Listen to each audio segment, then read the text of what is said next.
Bonsoir, bonsoir, bonsoir. Voilà, nous sommes encore là dans notre plateforme.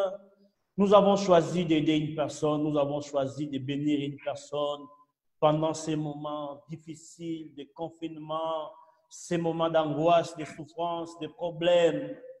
Mais nous avons choisi la parole. Voilà, nous avons avec nous ce soir dans ce duplex l'apôtre Josué Mbakata. Bonsoir, homme de Dieu. Bonsoir, Révérend Isaac Bofunga. Merci d'avoir accepté notre invitation. Nous sommes très heureux de vous avoir ce soir dans ce duplex en direct de Paris. Que Dieu vous bénisse. Amen. À Dieu toute la gloire. Merci. Je vous rappelle que c'est un apôtre de Dieu, un écrivain. Il est en train de faire de bonnes choses pour l'œuvre de Dieu et nous bénissons son serviteur. Vous êtes au 4e livre déjà, mon apôtre. Ça, c'est mon 15e livre qui sort même là. Gloire à Dieu, voilà. Cette attitude pour triompher dans un moment difficile. Cette attitude. Ce n'est pas le thème d'aujourd'hui, mais ça, c'est un livre que j'ai écrit avant le confinement. Ok, nous serons heureux d'avoir ce livre. Vous n'êtes pas beaucoup les pasteurs qui écrivent dans notre communauté. Vraiment, nous vous soutenons et nous disons Amen pour tous ces écrits. Merci. Révérend, nous voulons savoir comment se passe le confinement chez vous. Oui, à deux volets.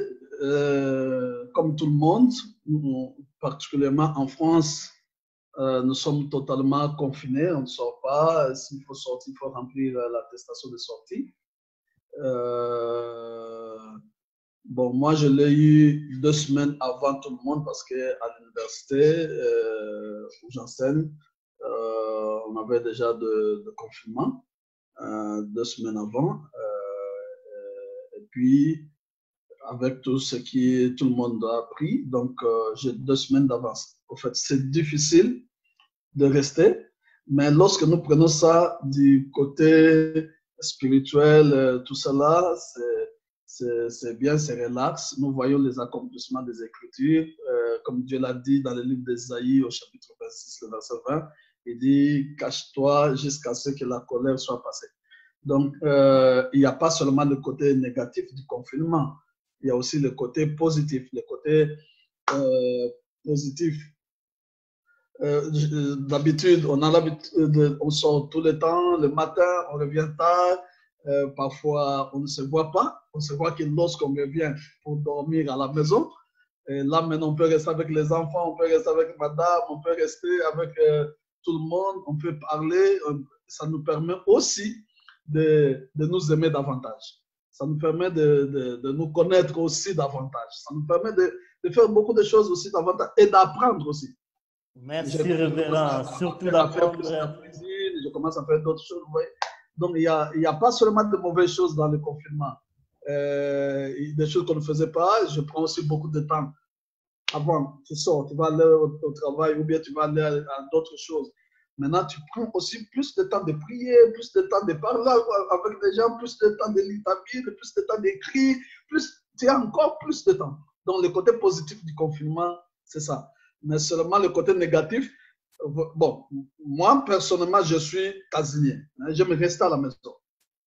Mais tu aimes rester à la maison parce que c'est toi qui as décidé de rester à la maison. C'est pourquoi ce n'est pas difficile. Mais parce que là, c'est quelqu'un qui t'a dit de rester à la maison. C'est pourquoi c'est compliqué. No. Mais sinon, tu peux rester à la maison comme tu veux. No. Merci, mon apôtre. Mais révérend, spirituellement, comment définissez-vous la pandémie? Est-ce que ce sont les signes du fin du temps? Est-ce que c'est le diable qui nous les a envoyés? Est-ce que c'est la volonté de Dieu? Ou est-ce que c'est la volonté des hommes, les scientifiques, ils ont voulu chipoter dans leurs histoires au laboratoire? Très tôt, quand cette chose est arrivée, moi, je ne vais pas parler comme j'ai entendu d'autres hommes de Dieu dire des choses, surtout au milieu des églises évangéliques, des églises de réveil. Souvent, des prophètes que nous avons, moi, j'ai l'impression que nous avons plus de prophètes à titre posthume. Hein? C'est-à-dire, quand la chose est déjà arrivée, et c'est alors qu'eux sont pour dire Dieu nous avait déjà révélé ça. Moi, en tout cas, depuis mes 30 et quelques années de mon ministère, je n'ai pas entendu un jour un homme de Dieu dire qu'en telle année, il y aura une pandémie qui s'appellera coronavirus. Je n'ai pas entendu ça. Or, Dieu parle toujours avec précision. S'ils nous ont dit que tu as un slip rouge, tu as un soutien bleu, ton père habite dans tel village, je pense qu'ils ont tous les noms. Ils pouvaient aussi avoir le nom de coronavirus. Pourquoi Dieu sera silencieux? Dieu s'empêcherait de leur donner Covid-19. Donc, moi, je n'ai pas entendu Dieu me dire qu'il y a une pandémie qui va venir qui s'appelle coronavirus. Mais seulement, je sais une chose, quand la chose est arrivée, quand la pandémie est arrivée et la peur a envahi l'humanité tout entière, comme tout enfant de Dieu, comme tout serviteur de Dieu, je suis allé devant la face de Dieu pour chercher à savoir qu'est-ce qu'il faut faire. Et souvent, c'est ce qui est arrivé dans la vie de tous ceux qui nous ont précédés, qui ont servi Dieu dans la Bible, les prophètes, tout ça là. Quand il y avait des situations très compliquées, ils allaient chercher la face de Dieu et Dieu leur donnait l'orientation. Quel est le comportement qu'il faut avoir dans chaque situation? Peu importe que ce soit Dieu qui a envoyé, ou c'est le diable, ou c'est la science. Peu importe. Mais quel est le comportement donc qu'il faut avoir dans une situation comme celle-ci? Moi, je crois que c'est ce qui est très important. Quelle est l'attitude? Quel est le comportement qu'un enfant de Dieu doit avoir dans une période, dans une situation comme celle que nous sommes en train de traverser? Révérend, donc, j'ai des petites questions à vous écoutant. Donc, vous n'avez pas de lecture à préciser si cela vient de Dieu, du diable ou de non, j'y arrivais. J'y arrivais. Donc, pour moi, ce qui était important, c'est ça que je voulais dire, ce qui était important, ce n'est pas est-ce que c'est Dieu, est-ce que c'est le diable, est-ce que c'est la science, mais quelle est l'attitude, quel est le comportement qu'il faut adopter dans une période comme celle-ci? Parce que c'est ce qui est important. Ce n'est pas de savoir si c'est Dieu, ce n'est pas de savoir si c'est le diable, ce n'est pas de savoir si c'est la science, mais ce qui est important, quelle est l'attitude qu'il faut adopter dans cette période et même après cette période. C'est ce qui est important. Maintenant, je réponds à votre question. Est-ce que c'est Dieu ou c'est le diable ou c'est la science? Moi, je réponds par rapport à ce que moi, Dieu m'a dit.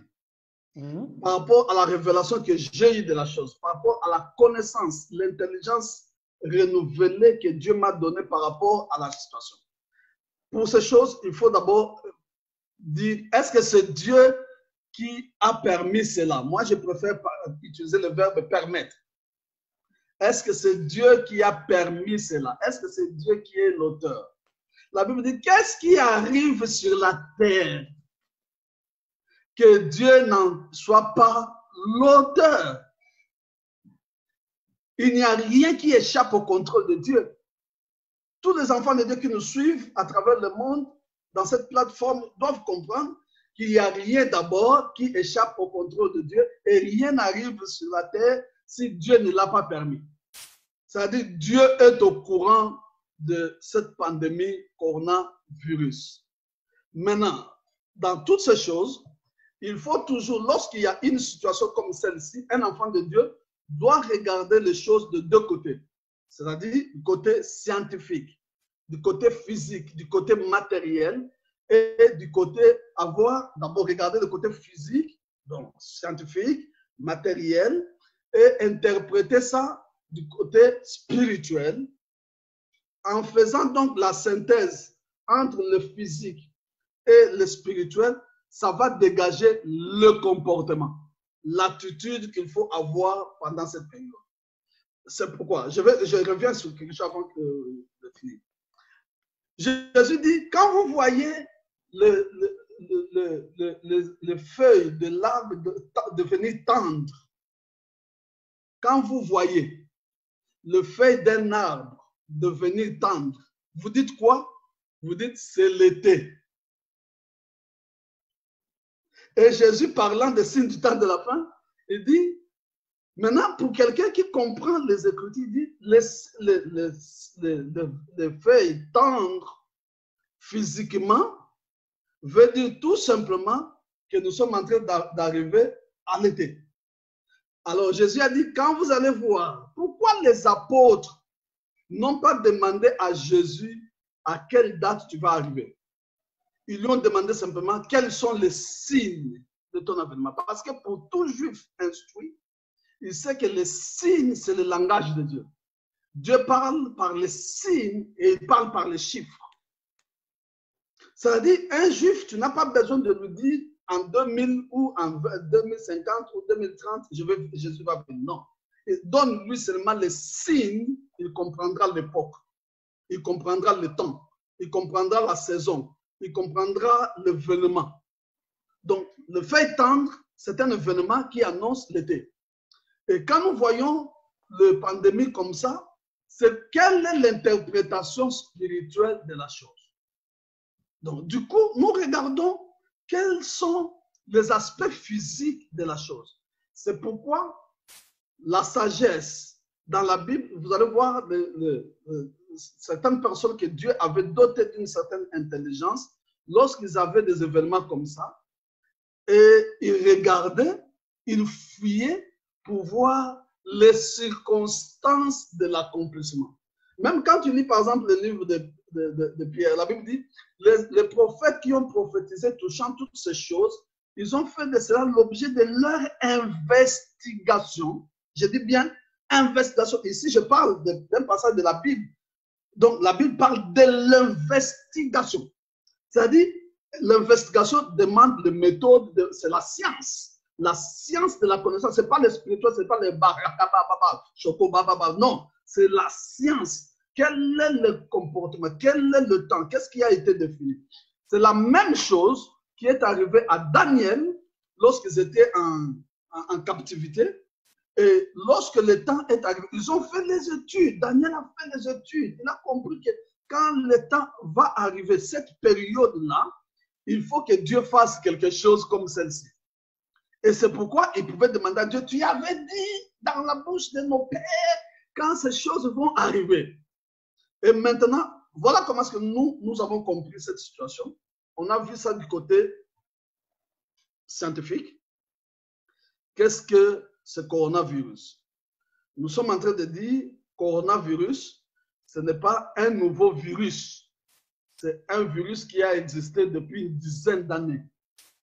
Mais le COVID-19, c'est son développement parce qu'il y a quelques années, on parlait de coronavirus comme des SRAS. Mais COVID-19, c'est un autre développement de ce coronavirus. Maintenant, moi, il y a une chose qui m'interpelle. C'est la forme, c'est les effets qui viennent derrière ce coronavirus. D'abord, regardez, ils ont mis ça en forme de couronne et avec des épines.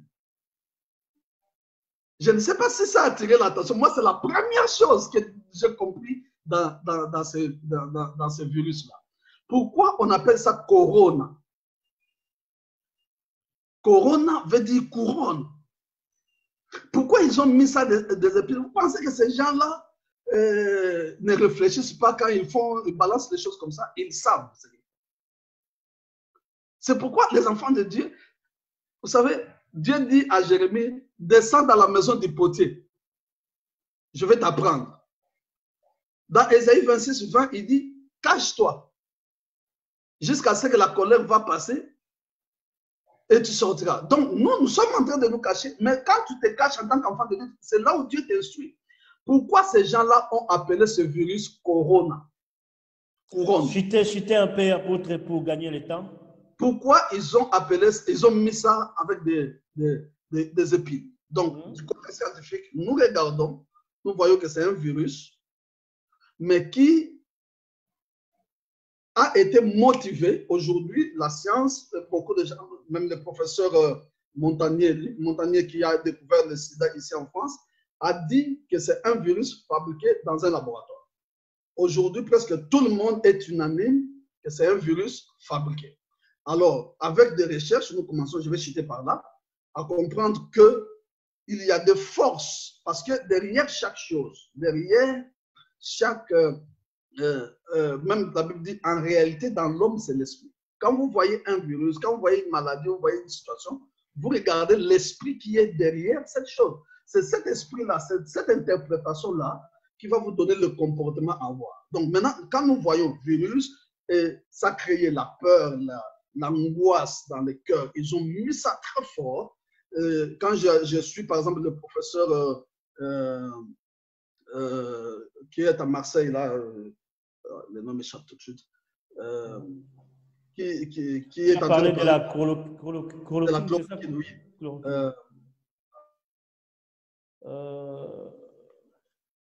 Allô, révérend? Bon, ça va venir. C'est mon ami de tout. Marcel. Voilà. Donc, quand il dit, par exemple, que ce n'est pas un virus qui devrait apporter beaucoup d'angoisse. C'est Raoul, je crois. Donc, Raoul. Raoul. Donc, du côté scientifique, nous voyons qu'il y a un problème, il y a une force. Et du côté spirituel, nous pouvons dire qu'il y a des forces, des personnes qui sont en train de créer ça, qui ont inventé ça pour des buts, pour besoins financiers, besoins spirituels, ainsi de suite. Et nous, c'est qui... Allô, mon apôtre? Nous aurons le temps d'en parler, mais avoir des réponses de cette situation, ça veut dire tout simplement quel est le comportement qu'un enfant de Dieu doit avoir par rapport à ça. Merci, mon apôtre. Je sens que tu as beaucoup à dire parce que nous sommes qu'au début de l'émission. Alors, aidez-nous à être un peu bref dans les réponses pour que nous arrivions à poser toutes nos questions.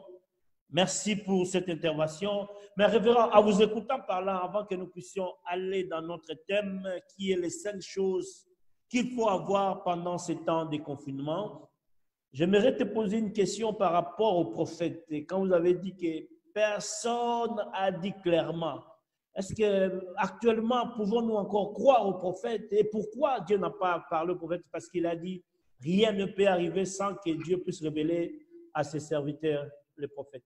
Il faut croire. Quelle est votre pensée? Il faut toujours croire au prophète. Dieu parle. Dieu parle. Peut-être nous, on n'a pas entendu un prophète de nos oreilles ou on ne l'a pas vu. Mais Dieu parle au prophète, au vrai prophète, Dieu parle. Il y a aussi certaines choses qui échappent au prophète, mais Dieu le fait. Vous voyez, quand, par exemple, le prophète Élisée va voir la femme sunamite, il dit, pourquoi l'Éternel n'a pas parlé à son prophète, n'a pas révélé ces choses à son prophète? Donc, il y a aussi parfois des choses qui échappent au prophète. Moi, je ne suis pas d'accord quand un prophète peut dire, Dieu peut nous parler du 1er au 30, de janvier en décembre. Si tu entends un prophète dire des choses comme ça, tu es un homme de Dieu comme moi, en tout cas, je crois que c'est un menteur. Parce que le plaisir de Dieu aussi, c'est de cacher les choses. Dieu parfois cache les choses. Merci, mon apôtre. Nous croyons au prophète. C'est un grand ministère parmi d'autres ministères. Nous croyons au prophète. Que Dieu bénisse tous les prophètes. Comme dit l'apôtre, les vrais prophètes. Que Dieu vous bénisse. Révérend, nous revenons à notre sujet du jour de ce soir. Je vous exhorte et je vous en prie de partager ces moments, envoyer ça à une personne. Quelqu'un sera béni. Je sens à l'apôtre qu'il y a beaucoup de choses à déverser et ça sera une bénédiction pour une personne. Les 5 choses qu'il faut avoir pendant ces temps. Quelles sont ces 5 choses, mon apôtre? Ah, d'accord. C'est vrai qu'on a beaucoup de choses à dire. Hein? J'ai commencé à enseigner sur ces choses depuis le 15 mars. Mardi, vendredi, dimanche, sauf les vendredis d'hier qu'on n'a pas eu de réunion parce que je devrais avoir une formation avec les leaders de notre église ici à Paris. Donc, on a développé suffisamment de choses concernant cette situation dans laquelle nous sommes. Parce que c'est important, c'est notre devoir en tant que berger d'apporter la nourriture convenable, n'est-ce pas? La Bible dit, le serviteur fidèle, c'est celui qui donne la nourriture convenable, autant convenable. C'est-à-dire, la nourriture du matin, tu ne vas pas donner ça le soir. Maintenant, en ce moment, les gens ont besoin de comprendre quelle nourriture il faut pour cette période comme celle-ci. Juste pour m'amuser, j'ai trouvé un prédicateur congolais qui disait que pendant cette période, il de ses fidèles l'a appelé au téléphone pour lui dire, papa, les hommes ne viennent plus sur ma direction, personne ne veut de moi. Elle dit, maman, même pendant cette période, toi tu parles des hommes, les gens sont en train de parler de coronavirus. Ça fait rire. Mais je comprends qu'il faut une nourriture pendant cette période-là. C'est tout à fait normal. On parle d'immunité. Pour vaincre le coronavirus, les médecins vous diront qu'il faut avoir de résistance, des immunités pour résister à la maladie. Et puis, on peut vous citer plusieurs choses. Et on vous dit quelles sont les choses qui renforcent cette immunité. On vous dit non, il faut prendre le gingembre, il faut prendre les ngadiadia qu'on appelle le petit cola. Le Congo Bolo. Le Congo Bolo, il faut prendre tout ça là, ça renforce l'immunité.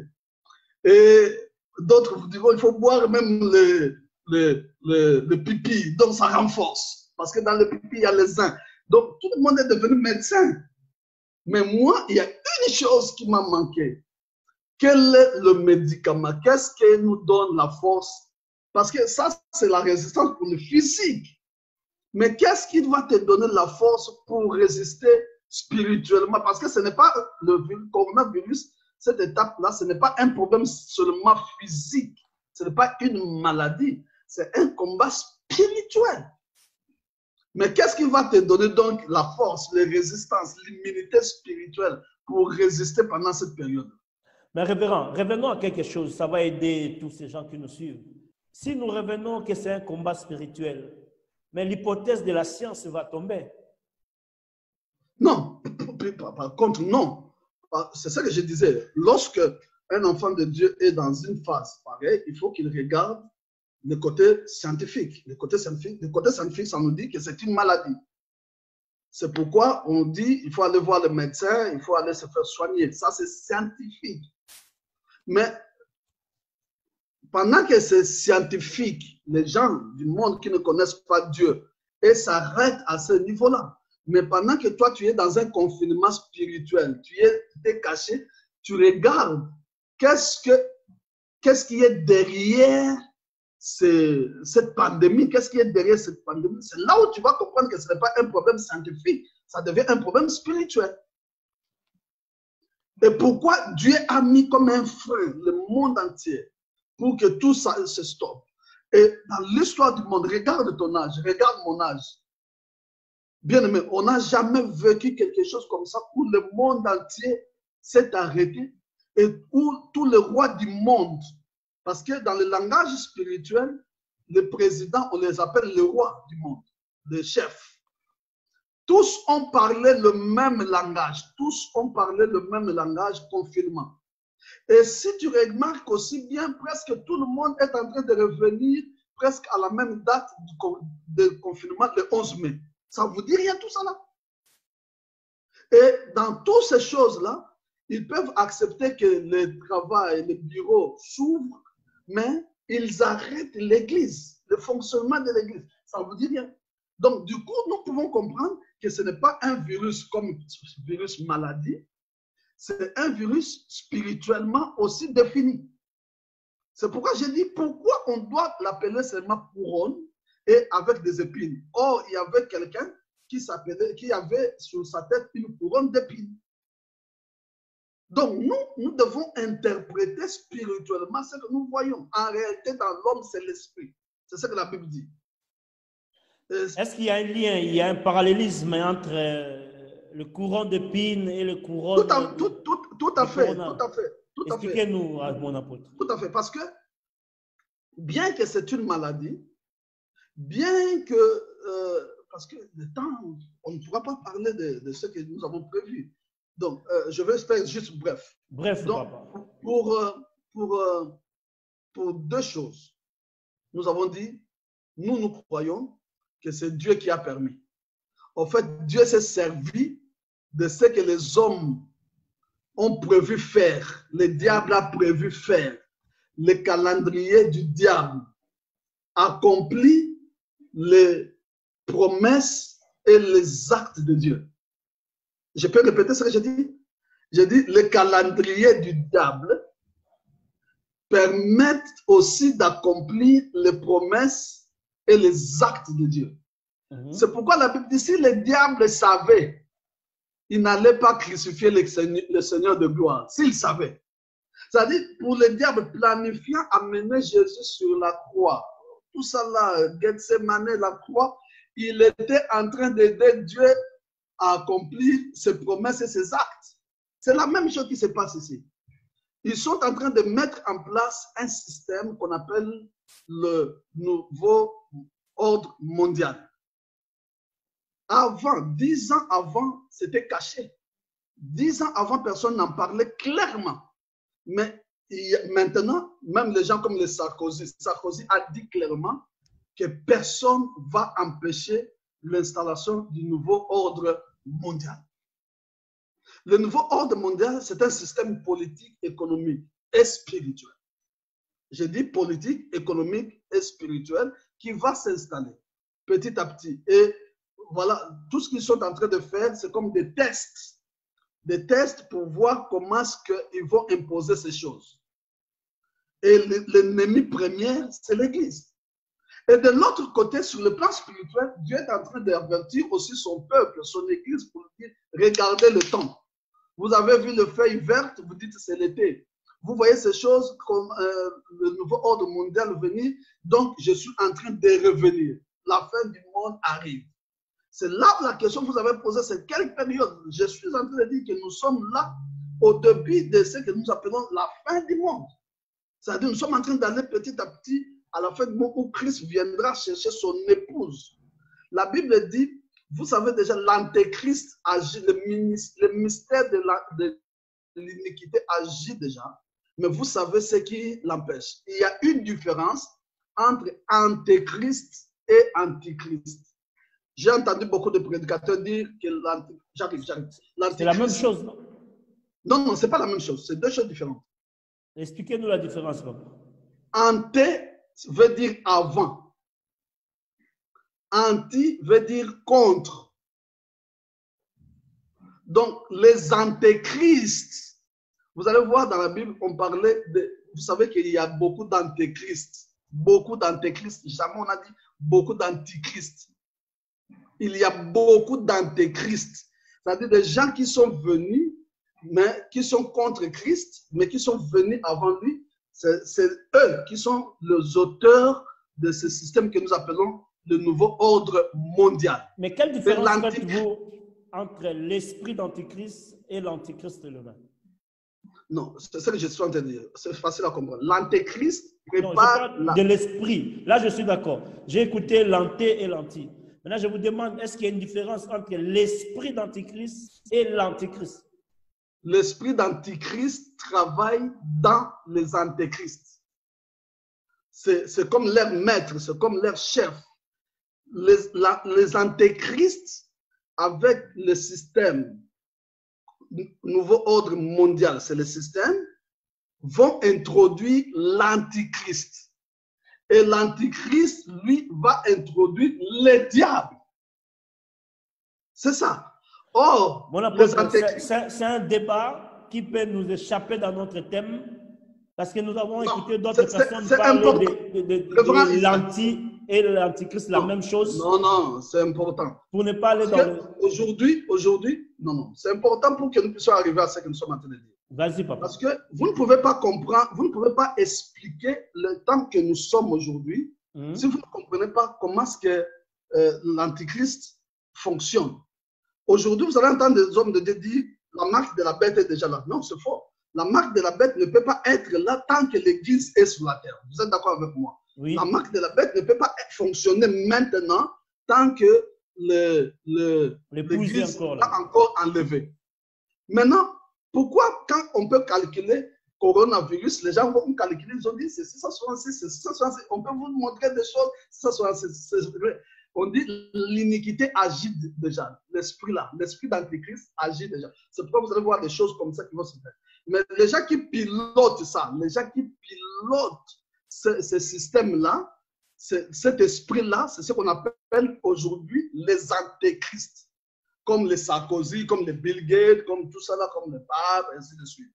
Bon, maintenant, Tout ça là prépare l'arrivée de l'Antichrist et quand l'Église sera enlevée. Maintenant, parce que nous sommes l'Église et les antéchrists travaillent pour l'Antichrist, pour le diable. Ils ont un adversaire. C'est qui? C'est l'Église, parce que c'est l'Église qui les empêche. Or, la maladie, pour vaincre la maladie, il faut avoir une immunité forte.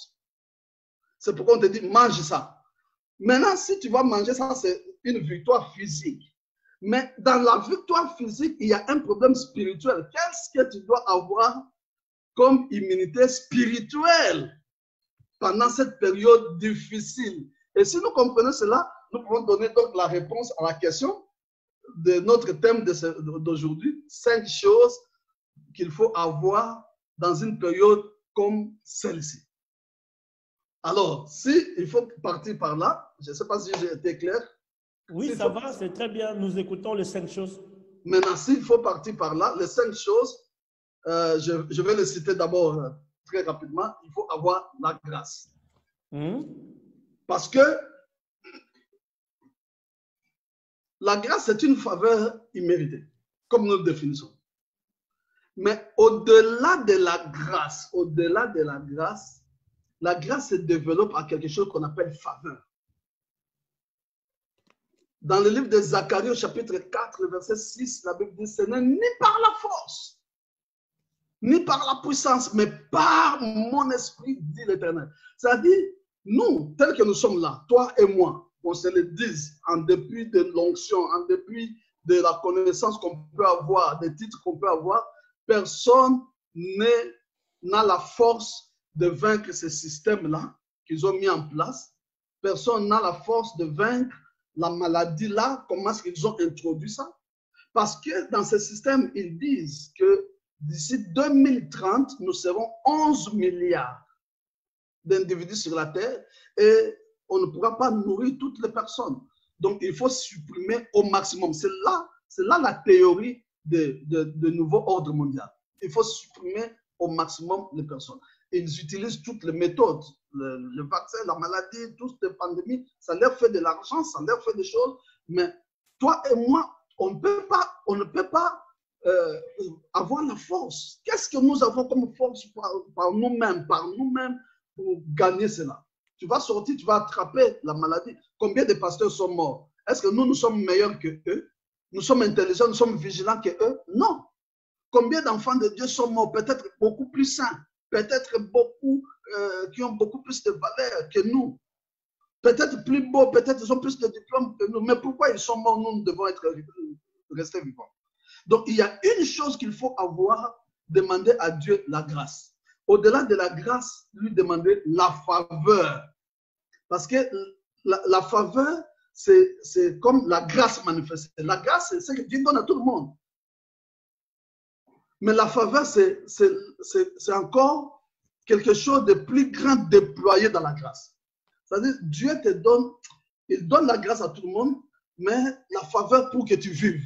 La faveur pour que tu vainques coronavirus. La faveur pour que, même quand tu marches, s'il y a quelqu'un qui est déjà contaminé, que ça ne te contamine pas. La faveur pour que Dieu te protège, toi et ta famille. Tout ça là, il faut avoir ça. Ce sont des choses... Mais comment avoir ça, mon apôtre? C'est première chose. Ben, oui, tout ça là, c'est ce que nous allons voir la suite. La conclusion de nos 5 choses là va nous dire comment est-ce qu'on va faire pour avoir toutes ces choses. Merci, mon apôtre. Je parle de ceux qui sont enfants de Dieu.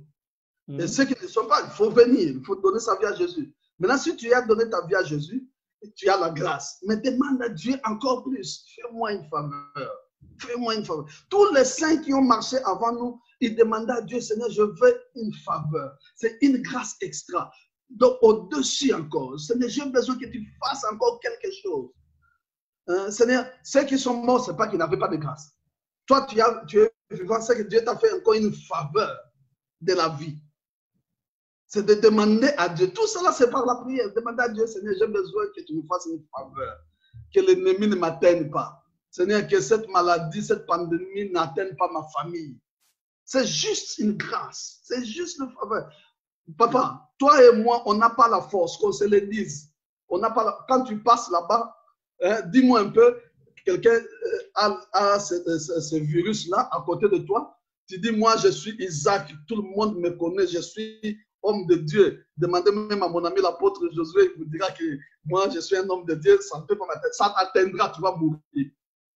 Il y a même d'autres qui sentaient juste un peu de fièvre, on les a amenés à l'hôpital, mais peut-être ils sont tombés entre les mauvais médecins qui collaborent avec ces gens-là.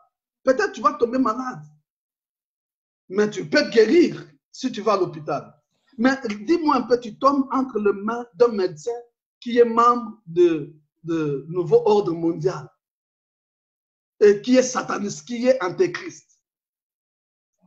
Tu penses que tu vas sortir seulement si tu n'as pas une faveur?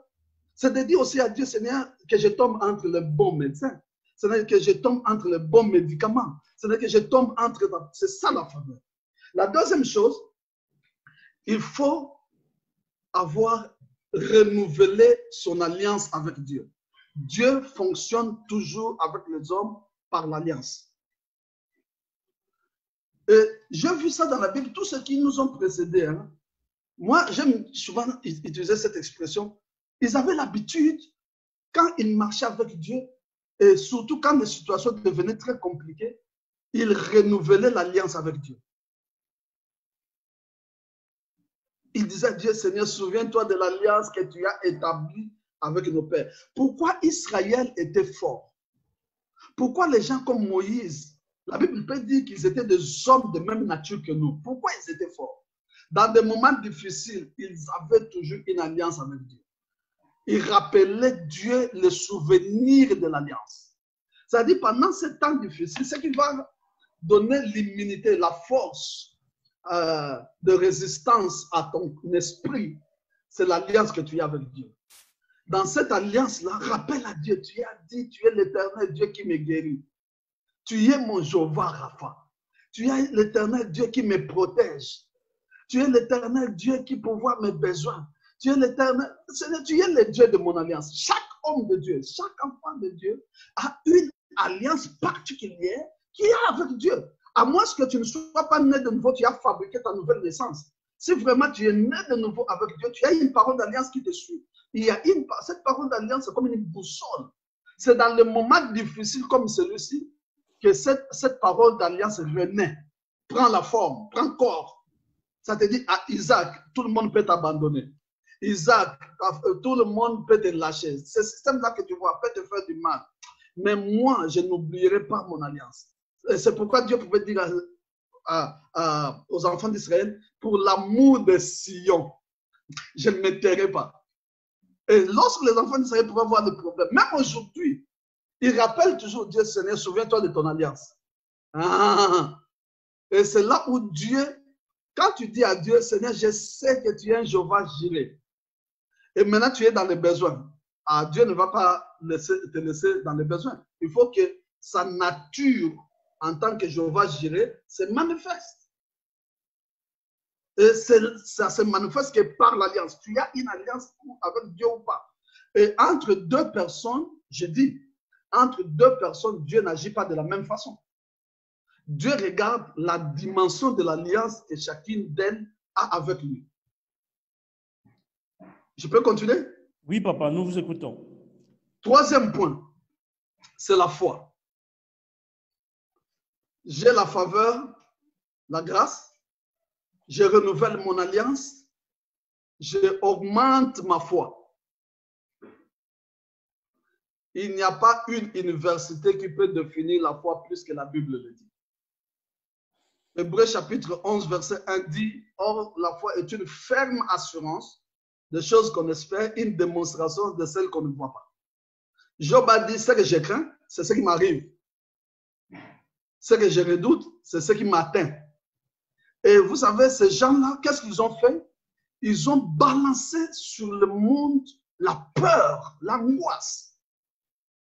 Beaucoup de scientifiques, je crois que vous avez suivi avec moi, les médecins ont dit les premiers morts qu'on a comptabilisés, beaucoup plus été victimes à cause de l'angoisse, la peur.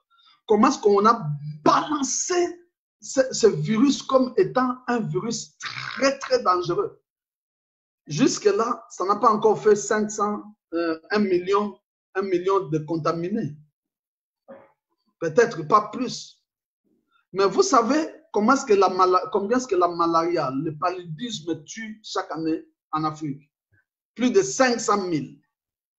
500 000. Mais toi, tu n'as jamais eu peur de paludisme.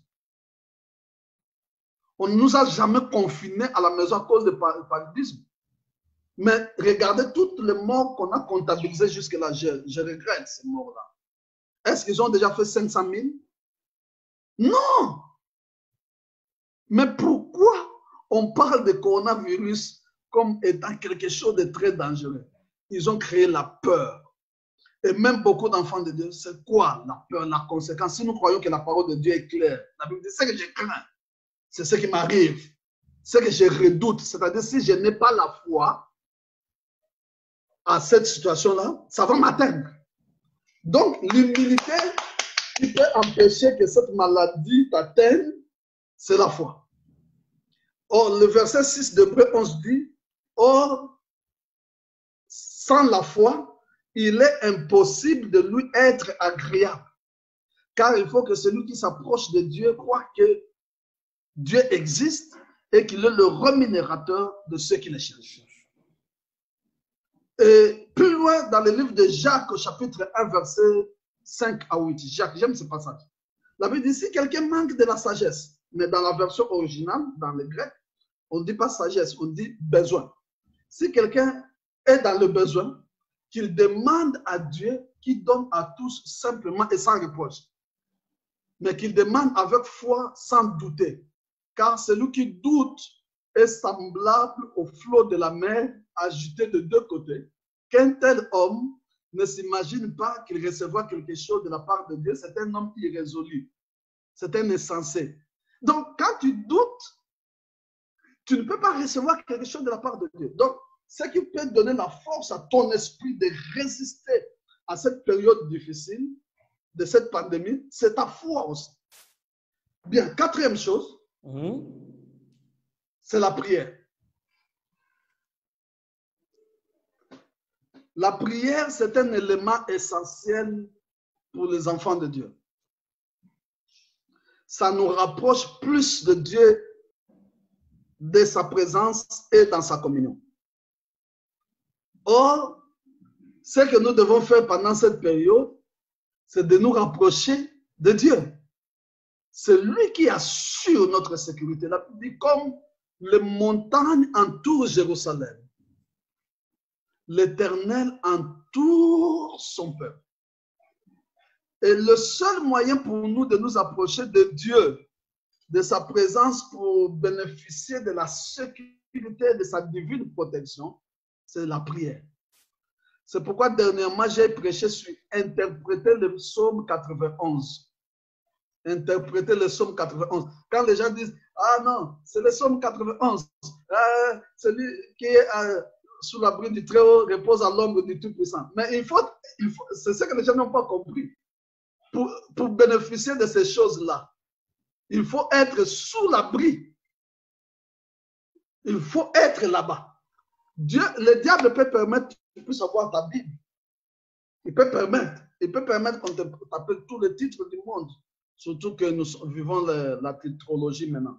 Qu'on t'appelle tout le nom, pape, bishop, tout ça là, qu'on t'appelle. Est-ce que ça change quelque chose? Non, le diable n'a même pas peur de ça.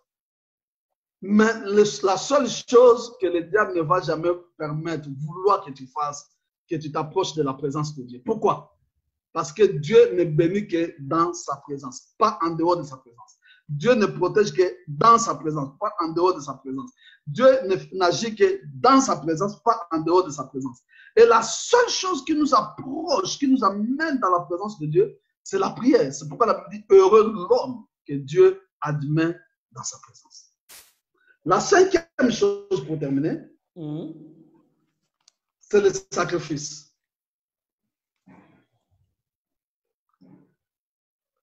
Dans les moments difficiles, il est important d'offrir les sacrifices à Dieu. Je vais sur deux aspects. Lorsque vous lisez le livre de Job au chapitre 1er, je crois le verset 5, la Bible dit, Job avait l'habitude d'offrir une offrande, un sacrifice à Dieu pour ses enfants, parce qu'il se disait peut-être ils ont péché contre l'Éternel. Voilà un papa sage, intelligent.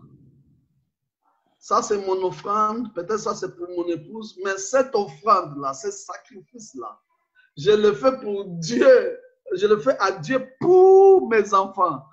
Peut-être ils ont péché. Un parent qui est responsable, un parent qui empêche la colère de Dieu sur ses enfants. Et la deuxième chose, le deuxième aspect, lorsque je lis le livre de 2 Samuel au chapitre 24, le verset 24, c'était dans une période comme celle-ci. Il y eut un virus en Israël. La peste a frappé tout Israël. Du roi jusqu'au plus petit, tout le monde souffrait de l'hémorroïde. C'est ce que la Bible dit. Tout le monde. Cocotte. Je ne sais pas si c'est ça. Tout le monde souffrait de l'hémorroïde. Tout le monde, même le roi David. Il a vu que Dieu s'est fâché.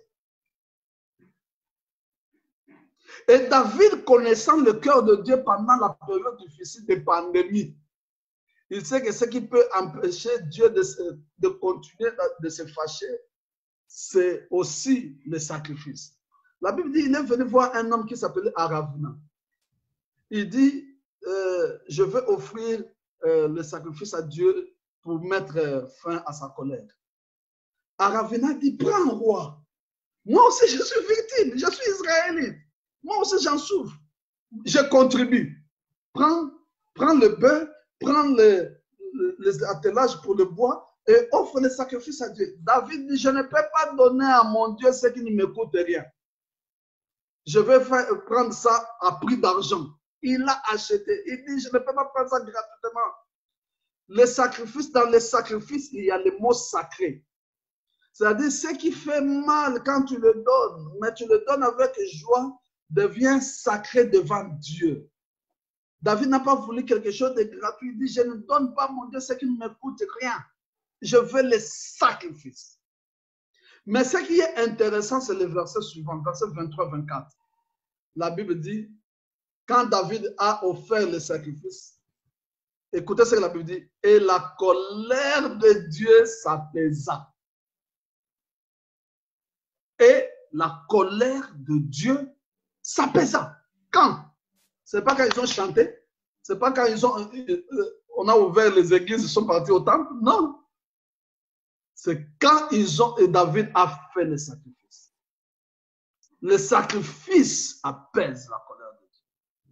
Les 5 choses-là, la grâce, la faveur de Dieu, donc, ton alliance renouvelée avec Dieu, la foi aux promesses de Dieu, la prière dans sa présence et le sacrifice d'action de grâce. Là où tu es, tu peux offrir à Dieu un sacrifice. On vient au 5e point sur le sacrifice. Croyez-vous qu'à ces temps où les gens sont confinés, ils seront capables de donner? Voilà, il y a un tollé même au niveau des réseaux sociaux où les gens disent que dans ces moments, ils ne peuvent pas offrir, donner les offrandes, ni donner de la dîme. Quelle est votre pensée par rapport à ça?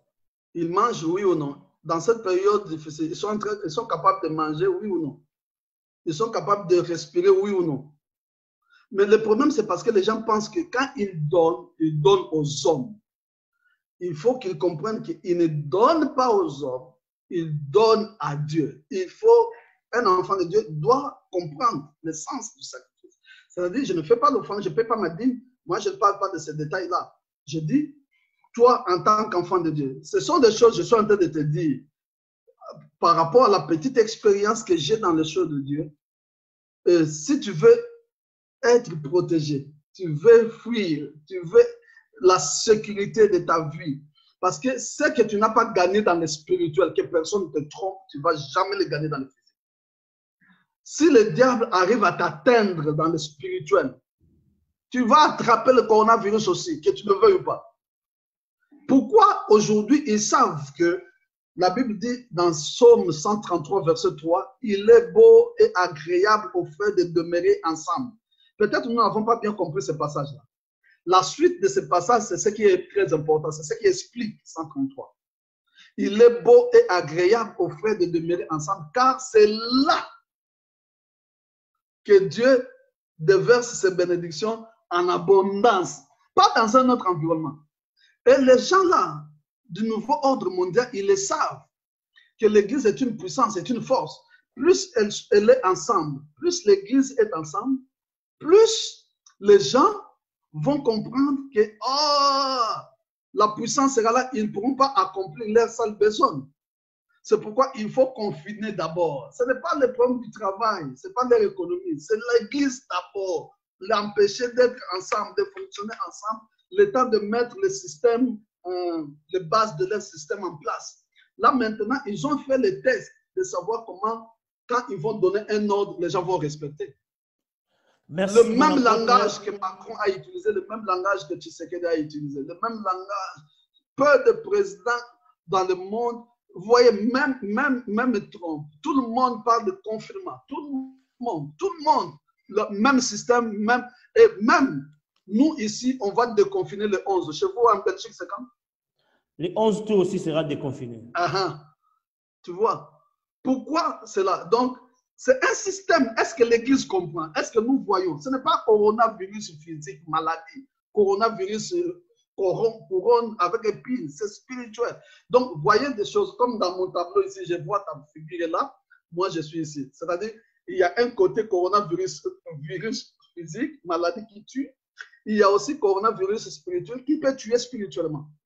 C'est pourquoi la crainte est que comment tu vas sortir après ce déconfinement? Est-ce que tu seras fort spirituellement ou tu seras faible spirituellement? Donc, pour que tu sois fort spirituellement, il faut que ces 5 choses soient en toi, remplies en toi. Merci mon apôtre. Les temps, vraiment, nous courons vers les temps. Mais je crois que vous pouvez toujours revenir parce que nous avons fait ces plateformes pour les hommes de Dieu. Mais comment avoir ces 5 choses? Ça, complémentaire, ça fonctionne au même moment où si quelqu'un manque une autre, il peut toujours être sauvé dans ces moments. Mais de toutes les façons, ce sont des choses pour d'abord qui appartiennent aux enfants de Dieu. C'est-à-dire ceux qui ont donné leur vie à Jésus comme Seigneur et Sauveur. Maintenant, si tu as négligé certaines choses, ta relation avec Dieu, ce n'est pas tard, tu peux revenir. Mais si tu n'as pas encore donné ta vie à Jésus, c'est le moment de courir vers lui, de lever les mains et de faire comme moi, on m'a aidé un jour. Si on peut le faire aujourd'hui pour tous qui nous suivent là, qui n'ont pas donné leur vie à Jésus, même pour ceux qui ont donné leur vie à Jésus, dont la vie chrétienne a basculé, ils ont abandonné parce que pour tout ce qu'ils ont entendu, pour des erreurs que l'Église, les pasteurs, pour tout ce que... Bon, mais ils ont laissé, ils ne viennent plus à l'Église. Mais je vous dis, la maison ne peut pas vous protéger. Et c'est ça le diable. Il le fait, il vous laisse à la maison parce qu'il sait que vous allez perdre votre foi, vous n'aurez pas la vie de prière, votre alliance sera brisée. Mais pour avoir ces choses, ces 5 choses, c'est simple, il faut les activer. On les active que par la prière et la parole. Ils l'ont vaincu à cause du sang de l'agneau et à cause de la parole du témoignage de leur bouche. C'est-à-dire, demander à Dieu, renouveler cela. L'alliance, normalement, ça doit être renouvelé tout le temps. La vie de prière doit être là. La vie de foi être là. Confesser ce que Dieu dit. Dire ce que Dieu pense. C'est ça cette foi-là. Et tout ça là, ça peut être activé. Je dis, tu peux les activer et tu peux les réactiver. Seulement par la parole et par la prière. Merci, révérend. Je crois qu'à la fin de l'émission, vous allez prier, activer cela pour tous ces gens qui nous suivent, les enfants de Dieu. Mais révérend, le temps nous est imparti. Nous sommes obligés de chuter. Mais nous allons prendre quelques questions, malgré qu'on n'a pas tout fini. Nous prenons une question d'actualité par rapport au déconfinement. Actuellement, nous projetons vers le déconfinement, c'est progressif. Mais quelle est votre pensée? Parce qu'il y aura des choses que l'Église ne sera pas à mesure de l'appliquer conformément à la parole, l'imposition de mains, la communion fraternelle, saluez-vous par un saint baiser. Beaucoup de versets de la Bible vont être exclus pendant un moment. Quelle est votre pensée par rapport à cela?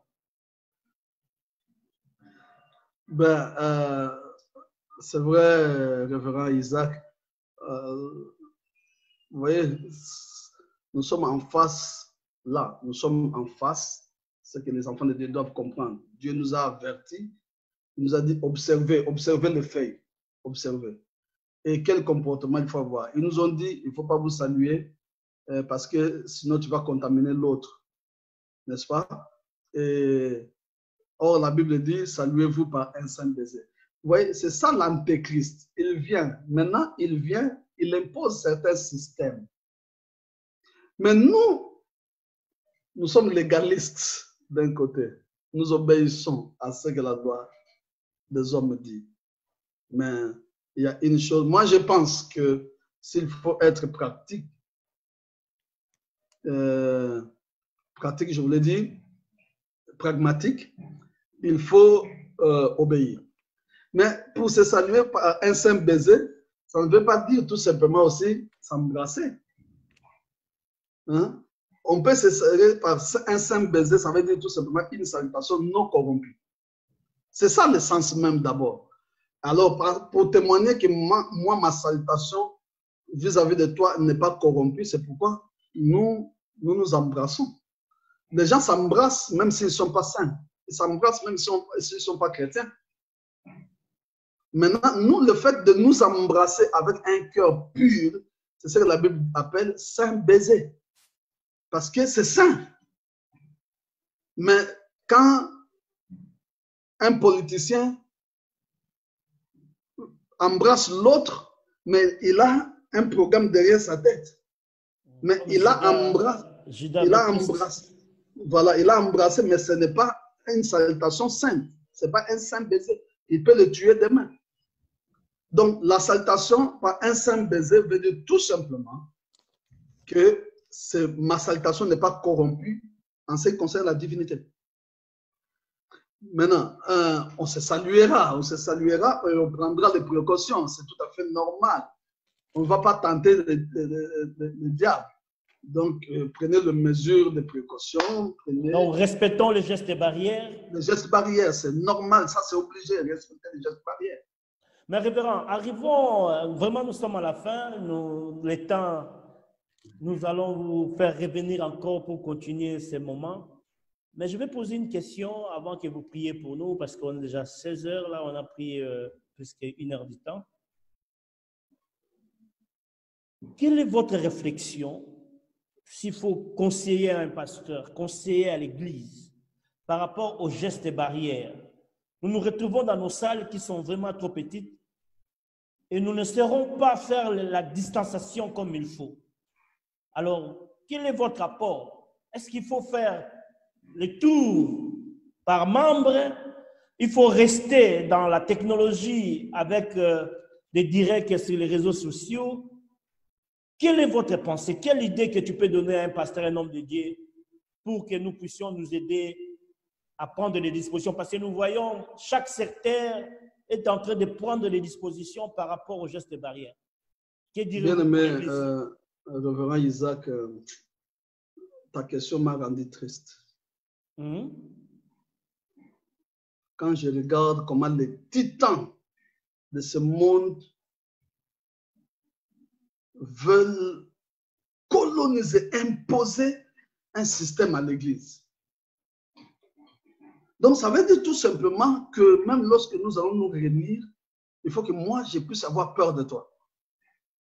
C'est ce qu'ils veulent mettre dans notre vie. Que tu peux me transmettre la maladie.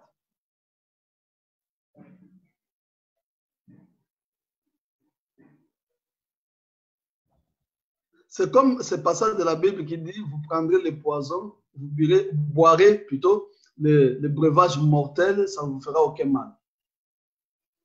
C'est biblique, oui ou non? Un pasteur m'a posé la question pour me dire, mais pourquoi les pasteurs meurent de poisons? Maintenant, quand ils disent, bon, nous, nos églises sont petites. Même si on fait une distanciation sociale, est-ce qu'il faut faire des tours? Or, chaque tour d'église, pour ceux qui n'ont pas d'église, de salle pour eux-mêmes, c'est payant.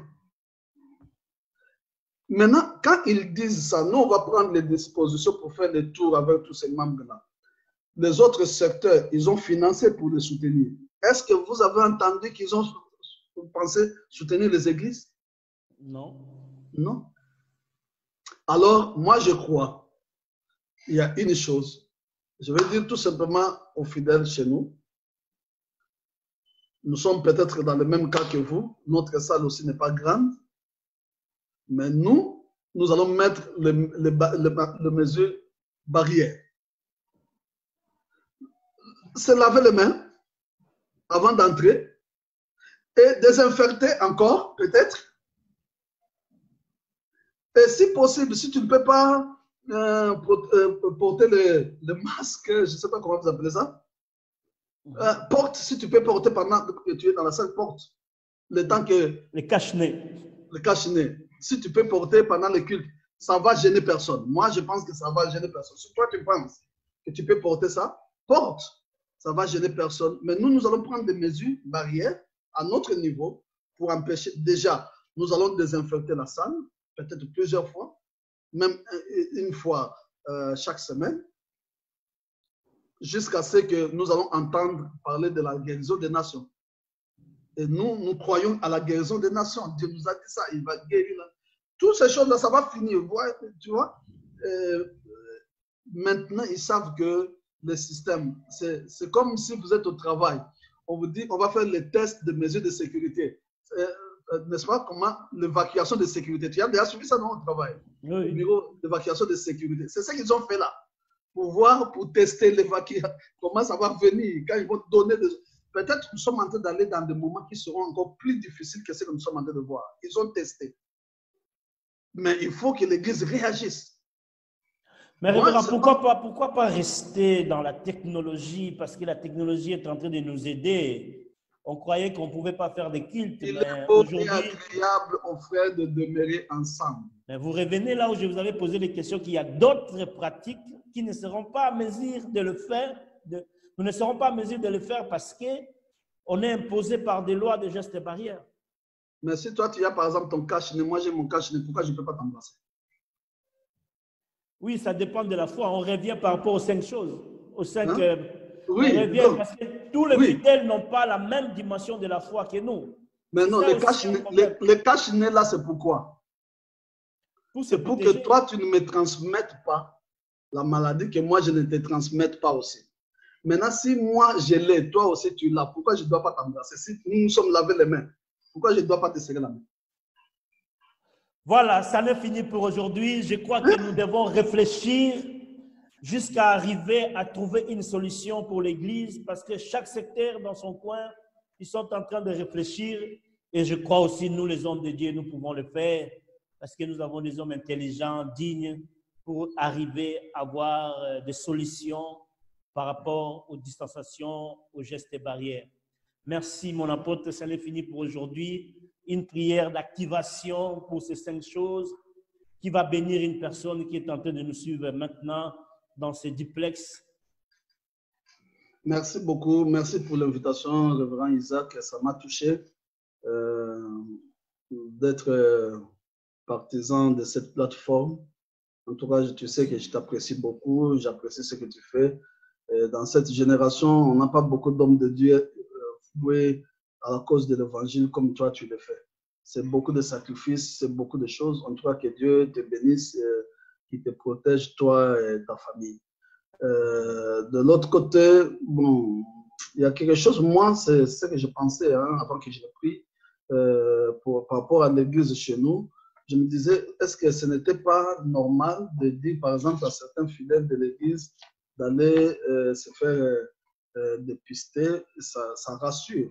Mais oui. Ça peut rassurer aussi. C'est ce que nous avons besoin. Par exemple, moi, je n'avais pas cette idée. C'est vraiment des idées qui va aider l'Église.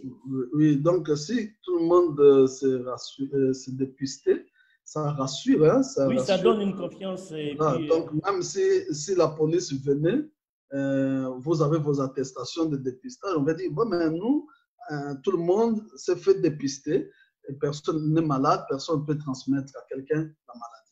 Maintenant, et aussi, bon, vous allez me poser la question, et pour ceux qui sont venus pour la première fois, qui ne viennent pas là-bas, qui n'ont pas leur attestation de dépistage, peut-être là, il faut prendre maintenant des dispositions avec eux, et ainsi de suite. Bon, ça, ce sont des choses sur lesquelles vous allez réfléchir. On doit réfléchir ensemble. Oui, par rapport à l'environnement dans lequel chacun se trouve.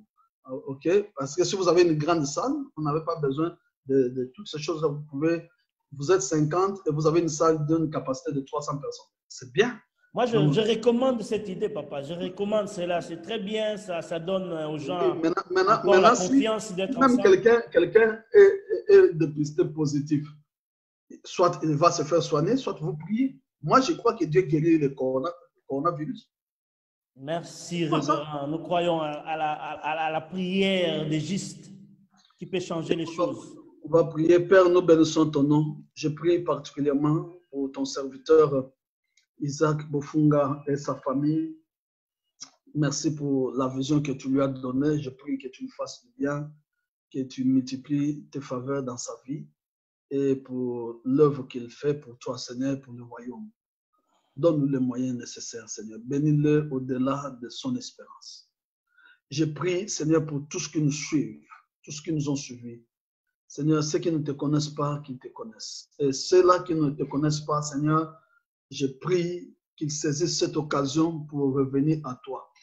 Si tu es là, tu nous suis en direct et que tu n'as pas encore donné ta vie à Jésus, je t'en supplie. Est-ce que tu peux répéter cette prière après moi? Seigneur Jésus, je te donne ma vie. Je t'accepte comme Seigneur et Sauveur. Conduis ma vie. Je hais Satan et ses œuvres. J'appartiens à Jésus. Je vais te suivre et te servir maintenant et pour toujours au nom de Jésus. Amen. Je prie, Seigneur, pour tous tes enfants. Renouvelle, Seigneur, cette grâce, cette faveur. Active cette alliance. Active notre foi. Seigneur, mon Dieu, mon roi, donne-nous une vie de prière, Seigneur, mon Dieu. Je prie, Seigneur, mon Dieu, que l'esprit de sacrifice soit dans nous, Seigneur, mon Dieu, pas pour les hommes, mais comme servant l'Éternel. Merci, Seigneur, parce que tu le fais. Merci, Seigneur, pour la grâce qui nous accompagne. Sécurise ton peuple. Éloigne cette maladie de nos vies. Éloigne cette maladie de nos maisons. Seigneur, je prie pour la guérison des nations. Nous voulons écouter, Seigneur, que cette maladie, ce virus a pris fin. Cette pandémie s'est arrêtée. Merci pour la guérison des nations. Au nom de Jésus-Christ, notre Seigneur et Sauveur, nous avons prié. Nous disons Amen. Amen. Merci, mon apôtre. Mes salutations à maman et aux enfants. Que Dieu vous bénisse. Amen. À la prochaine. À la prochaine. Merci.